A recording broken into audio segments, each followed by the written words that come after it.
Donald Trump just crashed Bitcoin. Let's take a look at what exactly happened, why Bitcoin crashed, and go over why I am still bullish and why one day Bitcoin will hit $1 million. Welcome back to the channel. It's your boy Crypto RJ. Today we have a bunch of blood in the markets. That's just the truth. The stock market is down. Bitcoin and crypto is down, but gold and silver, they made all-time highs, which is pretty interesting. So guys, it is going to be a catch-up game to play, but again, I do still think Bitcoin is going to have a very bullish 2026. Let's get right into it. If you guys like this type of content, you guys want more daily Bitcoin videos, all I ask you guys to do is subscribe down below. I'm trying to get to 1,000 subscribers by the end of the year, and I just hit 31. So yeah, let's get there, guys. That'd be great. Now let's talk about it. Bitcoin, $89,000, guys. We actually went below 88 today. Spooky stuff. Okay, we started the day off at 92, and hey, now we're all the way back down. And guys, I'm gonna be honest with you guys, right? In the past week, I mean, I guess we could take a look at the 1 month chart, right? We saw Bitcoin rally from similar price levels all the way up to 97,000.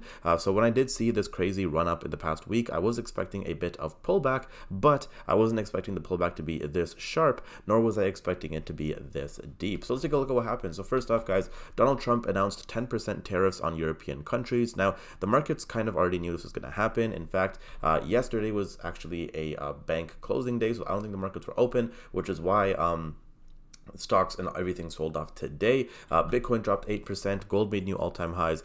Are we winning yet? But what a lot of people don't understand is, guys, there's also stuff going on with Japan. So we're going to take a look at that in a bit. But guys, $360 million worth of crypto longs have been liquidated. And this is just, a while ago. There was a bunch more money that was liquidated, which obviously does suck.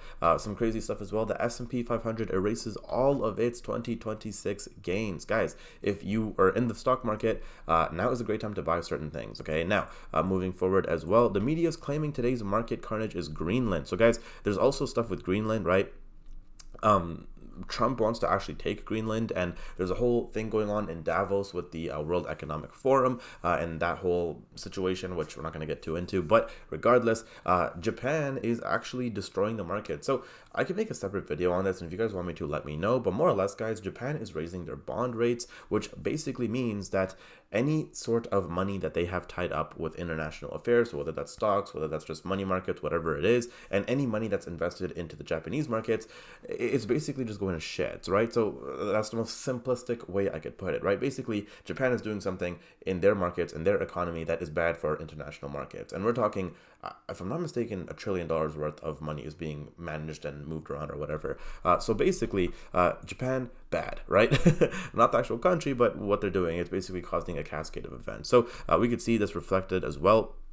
So the Takaichi press conference, it looks like they're actually going to have they're going to do an election over there in Japan. So again, there's a lot of stuff going on here, guys. So yeah, definitely be wary for that, because that is going to be pretty important, right? Now moving forward, I did call this out, but Michael Saylor's strategy buys another 22,305 Bitcoin, guys, worth 2.1 billion. Now in my last video, I stated that Michael Saylor is talking about making another buy, and it was going to be more than $1 billion.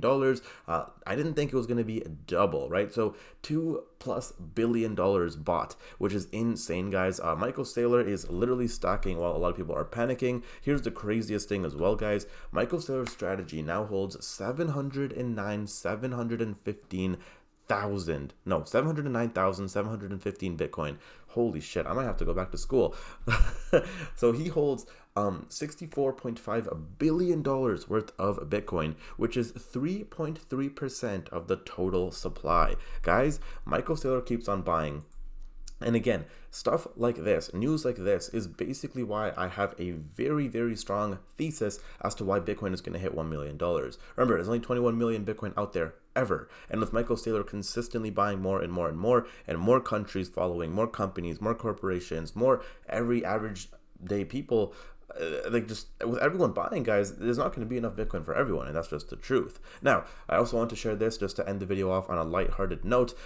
Would you invest in Bitcoin? I'm not too sure when this happened, but 86% said no, and Bitcoin Teddy says, I just learned 86% of America is retarded. Guys, listen, we are still very early. I still do think that Bitcoin is going to hit $1 million. This is by no means a end to Bitcoin or any of that stuff. I think a lot of people are overreacting. In my opinion, if you don't have enough Bitcoin, now is a great time to buy more. But guys, that is it for today. I'll see you all in the next one. Take care.